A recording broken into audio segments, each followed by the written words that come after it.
공공의 안전을 위협하는 공유 킥보드 문제. JTBC가 연속 보도하고 있습니다. 오늘은 저희 취재진이 대표적인 공유 킥보드 업체에서 고객 상담을 했던 직원의 양심 고백을 들었습니다. 청소년 운전자 사고가 터지면 부모 탓을 하는 게 상담 매뉴얼이었습니다. 양빈현 기자가 취재했습니다.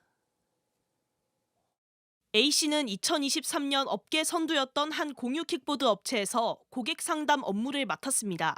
무면허 청소년 사고에 대한 대응 지침은 책임 회피였습니다. 위에서 내려온 얘기를 그대로 읊는 수준이었어요. 무면허 운전으로 하면은 우리는 책임을 질 수 없다. 그렇게 안내해. 라고 저희한테 구두를 전달했었어요. 대본처럼 발언도 정해져 있었습니다. 가이드로 나왔던 것들을 말씀을 드리자면 면허가 인정이 되는 게 법제화 되길 바랍니다. 근데 법제화가 안 됐는데 저희가 어떻게 강제를 하겠습니까? 이런 식으로 대답을 하라고 했었던 게. 청소년이 부모 명의로 킥보드를 이용하다 사고를 내도 마찬가지였습니다. 너가 관리소에서 그런 거다. 누가 그렇게 인증까지 받을 수 있도록 누가 핸드폰을 방치하랬냐. 무면허 사고를 당한 피해자에게도 대응은 같았습니다. 우리는 보상 안 해준다. 이용자한테 가서 따져라. 이런 식이었거든요. 모든 게 계획은 저는 그냥 책임회피예요. 법꾸라지 같은 그런 느낌이 굉장히 강했다고 보시면 돼요. JTBC는 이 업체의 2022년 대관 전략 문건도 입수했습니다. 문건엔 면허가 가장 쟁점이라며 면허를 등록하지 않아도 이용을 막지 못하게 하자며 지자체와 국토부가 부정적으로 보겠지만 불법이 아니므로 막지 못할 것이라고 적혀 있습니다. 규제 사각지대를 악용해 사실상 청소년 무면허 운행을 방조하며 수익을 올려왔던 셈입니다. 주 이용층이 10대이고 20대이니까 걔네들 입장에서는 캐시카우를 버리는 입장이기 때문에 안 하는 거예요, 일부러. JTBC 양빈현입니다. 공유 킥보드 업체들은 청소년들의 무면허 운전을 사실상 방조하고 있지만 사고 보험 책임에서도 비켜나 있습니다. 자신들은 면허를 입력하라고 했는데 말을 듣지 않은 건 청소년들이라는 거죠. 저희 취재진이 킥보드 사망 사고를 낸 중학생의 부모를 만났는데 아들이 100번 잘못했지만 업체도 함께 책임을 져야 한다며 소송을 하기로 했습니다. 이어서 김산 기자입니다. 지난 2023년 6월 13살 남자아이 2명이 탄 전동 킥보드가 인도를 걷던 80대 노인을 들이받았습니다. 노인은 병원으로 옮겨졌지만 결국 뇌출혈 진단을 받고 숨졌습니다. 아이의 아버지는 무조건 아들의 잘못이라며 어렵게 입을 뗐습니다. 부모로서 이제 깊이 반성, 지금도 이제 피해자 가족분들께 죄송한 마음을 가지고 있고요. 단 한 개의 보험도 미성년자는 적용이 된 게 없더라고요. 그 업체들도 알고 있었는지 알면서도 그냥 이렇게 미성년자가 탈 수 있게 한 건지. 아이들은 면허 인증 없이 공유 킥보드를 탈 수 있었습니다. 업체 고객상담센터에 전화를 걸었습니다.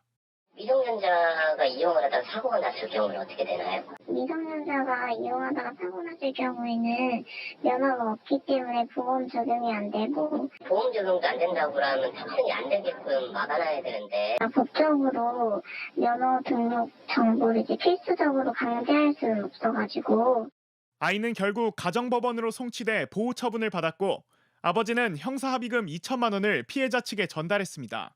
그리고 얼마 뒤 피해자 보험사가 8,400만 원대 보험금에 대한 구상권 청구 소송을 걸어왔습니다. 아버지는 공유 킥보드 업체의 공동 책임을 주장했습니다. 미성년자가 법적으로 탈 수 없는 장치예요. 근데 이걸 타게끔 방치를 했다는 거죠.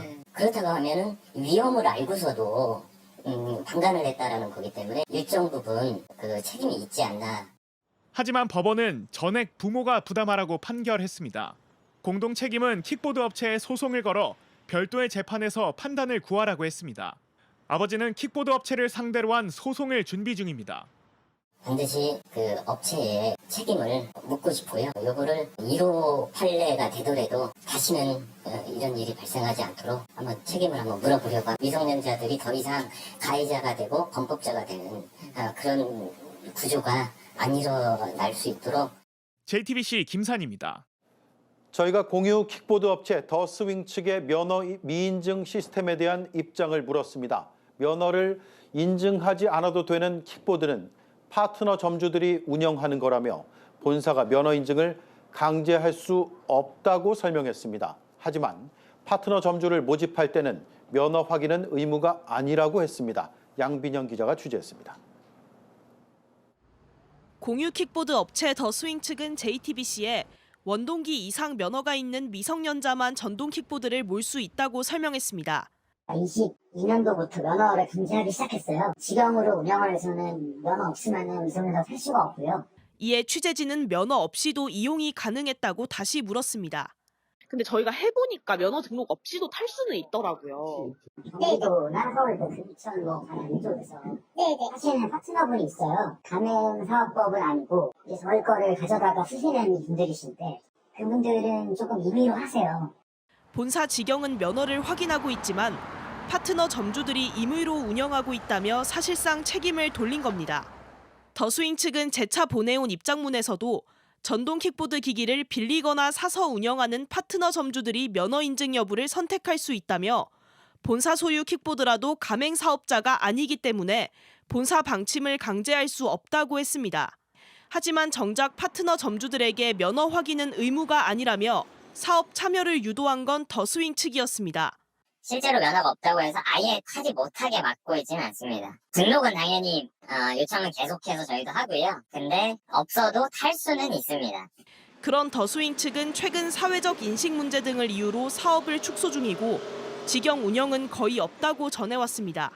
그러면서 공유 킥보드 이용에 운전면허를 요구하는 나라는 한국뿐이라며 킥보드가 비판받는 배경에 갈팡질팡 규제와 명확하지 않은 법 제정이 있다고 불만을 드러냈습니다.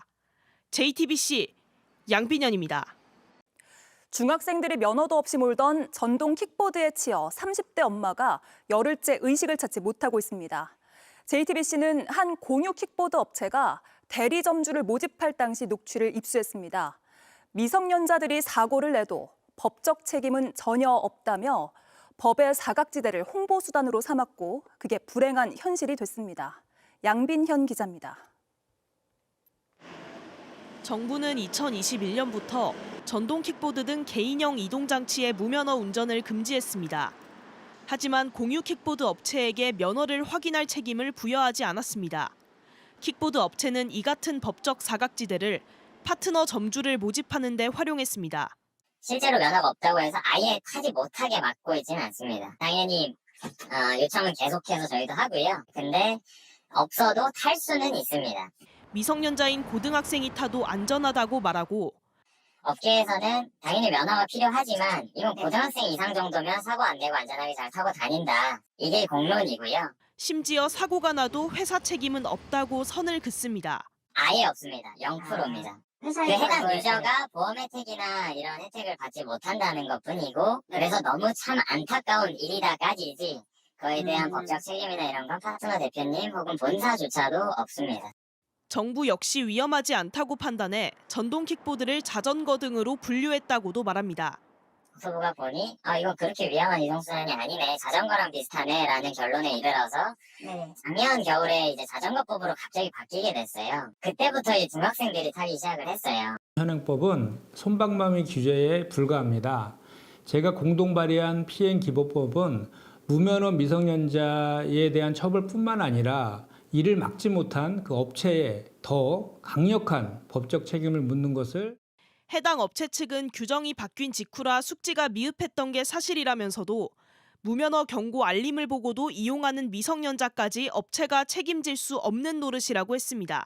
그러면서 전동 킥보드를 타기 위해 운전면허가 필요한 나라는 오직 대한민국뿐이라고 했습니다.